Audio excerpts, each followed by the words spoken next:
Have you ever watched an ice skater pull their arms in and suddenly spin faster?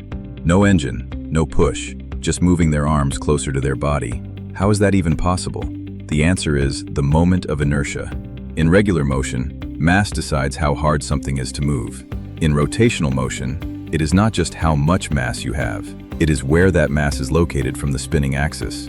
Object with mass close to the center, easy to spin, low moment of inertia. Object with mass far from the center, hard to spin, high moment of inertia. Think of it like carrying a suitcase. Holding it close to your body, easy. Holding it at arm's length, your muscles are screaming. Same weight, very different challenge. That is moment of inertia.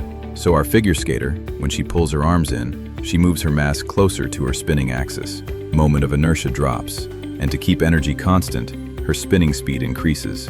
Physics makes her faster. Moment of inertia is the rotational version of mass, and just like mass resists being pushed, moment of inertia resists being spun. Spread the mass out, harder to spin. Pull it in, easier. It is not magic. It is not strength training. It is physics doing what it always does, being brilliant. And the best part? At RNCT Charitable Trust, we bring exactly this kind of science to life. Hands-on, visual, joyful, and completely free for schools across Mumbai. If you want your students to experience the wonder of science this way, write to us at info@rotnanity.org or WhatsApp us at 74989899292, because every child deserves to fall in love with science.